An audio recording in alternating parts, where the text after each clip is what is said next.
This is a quick impromptu video. This is a Zev Core Duty rifle. And unfortunately, I don't have it long enough to take it completely apart. But the reality is I don't need to actually have it very long to give this a rating of hell no.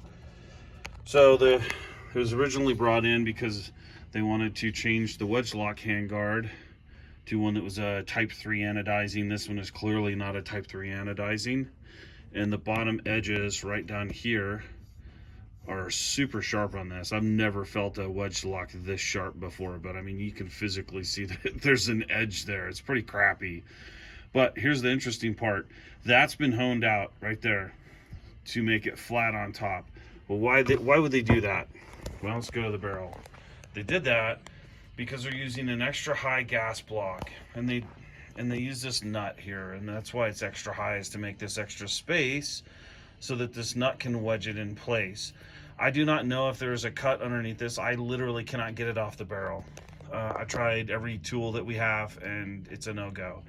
But it's smooth on the bottom, and I'm pretty sure that that's an advantage so that you're not impacting like M-lock screws and it's hitting it and shit. But the tube is straight. The buffer tube is completely straight. That's how high it is. So they're using a proprietary tube and a proprietary gas block. Don't know why. This is an elbow. That's it. It's a gas elbow. There's no reason for it to be that super fancy. This is a Zev upper. All of the rest of the parts look pretty standard, pretty decent. The end of the barrel is cut differently. Okay, come on, focus. You can see that it's got this cone wedge thing on the end, and it comes with this muzzle device. And on the inside, down in there deep, you can't see it because I don't have a flashlight. It's got an edge that pushes against that cone, and that's what lines everything up. So we're gonna change that so that he could put a suppressor on here, right? So I'm gonna screw this all the way on, okay? Back it off. Look how much movement. That's disgusting, dude. So that's crazy. There's no way that you could run a can on this. There is not enough engagement in the threads on this for me to confidently say that it could withstand the pressure of the can getting compressed and pushed forward and not strip those threads off. So we have recommended that they not put a can on this gun, which is sad. I mean, it's good parts. It's just they made some really stupid proprietary decisions, like why and why. Don't know why. The lower itself is interesting, as in that is a Schmid casting 2-stage. It's the exact same one that they use on the Aero Precision setup. That's like an $80 trigger, and they're not bad.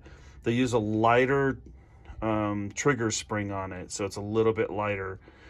Radian ambidextrous safety, Magpul MOE grip. It comes with the Magpul MOE stock. It's a mil spec tube. Let me set this up in here real quick. Hold on, let me set this up and I'll show you the buffer spring. All right, so look at the lower. All of the parts look good. I didn't get to spec anything. The staking on this right there, that's what they did at the factory for staking. That's a fucking fail. So the spring is a flat wire spring. This is not a tub flat wire spring. We can tell, we sell those here. We're one of the top sellers of tub flat wires in the United States. That is a Strike Industry spring and a standard carbine buffer. So I don't know what the gas port size is. The standard carbine might actually work just fine. I wish they'd used a tub if they want to use a flat wire. We know that the spring material is different between the two, and the tub actually works better. So, some interesting choices on this one. Definitely some interesting choices on this one. There's a whole lot of strange going on in the barrel. This is a little bit bigger diameter cut than standard government. I think this is 7.5. It's the same as the front.